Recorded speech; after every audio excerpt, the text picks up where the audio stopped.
Good morning, everyone, and welcome back to my channel. So today I wanted to talk about leadership, as well as who you really decide to allow opinions and who you take opinions from, because this is going to be very important in your development and your growth. You see, it's very difficult to get far in life when you follow the norm, when you follow the majority. You will be broke. Here's a nice statistic. In 1977, the 18% of people controlled 60% of all the wealth in America.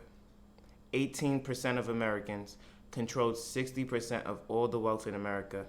Today, in 2023, 18% of Americans control 70% of all the wealth in America. What does that mean? That means that the majority of people are broke, and they're only becoming more broke, while the minority are becoming rich and wealthy. In order to be a part of that 18%, you must literally do what the majority do not do. And this is why I don't follow the norm. For example, when it comes to mortgages and taking out a loan, a mortgage is actually called the death plague. What does that mean? That means people will carry a mortgage loan until their death. A mortgage is only 30 years. And now there are some loans that are actually opting in for 40-year mortgages. Essentially, you would be in debt forever in order to afford a home. Essentially, you would never actually be able to afford it because you'll be paying it throughout the entirety of your life. Eventually, there'll be 50-year mortgages and 60-year mortgages, and people may only live to be 100. So essentially, you'll be paying off something for at least half of your life. With something like that being in existence, it just goes to show that the majority of people will never truly be able to own something. Now, how do you break that cycle? Well, the average person refinances or sells their home every 5 to 7 years. Me knowing that information, I now have an obligation to not be average, because I understand that you pay the banks more upfront early on because of this fact, and then you gain more if you hold on to the mortgage longer. So what that tells me is that if I hold on more than 7 years, more than 8 years, I'm going to eventually be paying myself more than what I'm paying the bank. And if I'm paying myself more, I'm becoming wealthy, whereas the banks are still getting their money.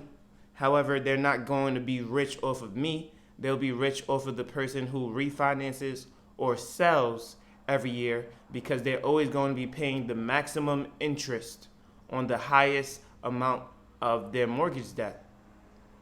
Because of this, I have an understanding. I understand that if I want to be rich like the banks, I must hold on to a mortgage longer than 7 years. I must hold on to a mortgage longer than the average. Even if it's 8 years, 9 years, or even 10 years, I am now paying myself more to be able to afford more and live a wealthy life rather than just a rich or the majority's lifestyle. So understanding that, I know in order to be successful, I need to have the patience to hold out. I need to have the patience to make a long-term decision and ensure that it's the right decision.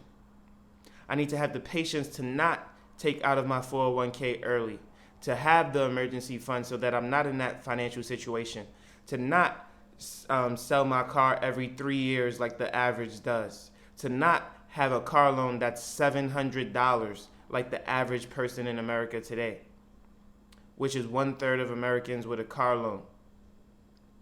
So I need to understand, how do I move like the minority, like the 18% of people who are the wealthiest in all of America? That is how you get to the top. And you know, it's so easy to fall a victim. It's so easy to be in the majority because you're advertised to every single day. And a part of me is actually happy that I went to an advertising high school, because I know that we're always marketed to every second of every day. There's an advertisement on your water bottles. There's an advertisement on your lunch bags. There's an advertisement on the buses, the trains, the streets, the stores, gas stations. Your car has an advertisement. I just looked at a car today. I'm not even going to advertise a vehicle, but when you open a door, I was just looking at cars online to see what they were priced at. When you open a door, it has the logo of the vehicle.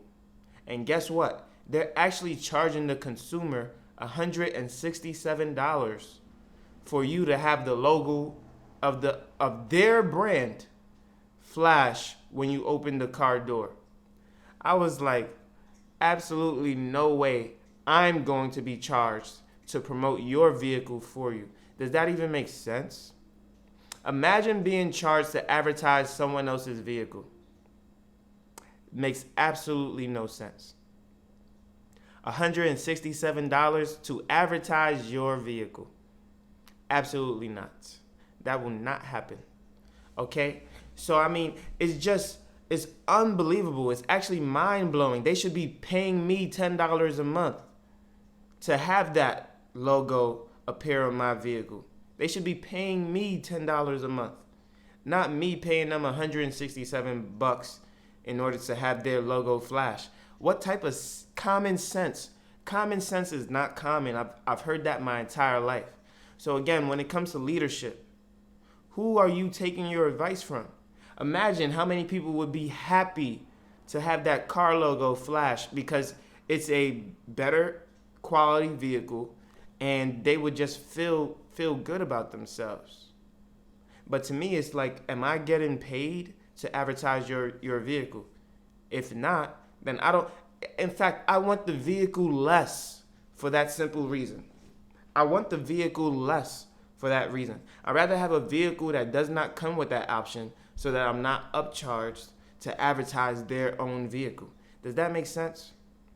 It's almost disrespectful to me that was even the case. And then I compare it to other brands, not its own brand, because obviously it's all going to be around the same price. But when you compare it to other brands, you feel like you can get even more options for $15,000 less. And I wasn't even in the market for a vehicle. I'm actually looking 3 years ahead at what this car may be priced at 3 years from now, because there's no way I'm going to buy a depreciation asset brand new when I know that the average millionaire has a car that's at least 3 years old. Why would I be buying a brand new car?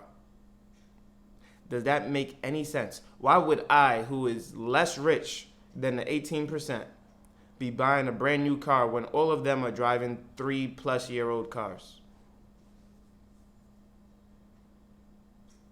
I need to have the understanding. I need to have the wherewithal to know that this is not a great financial decision.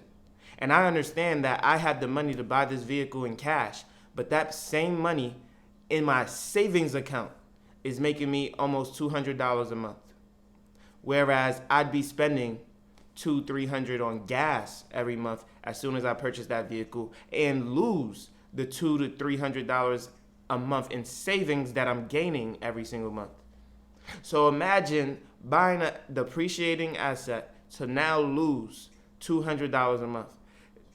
Ask anyone in this world, would you rather have a brand new car or $200 for the rest of your life?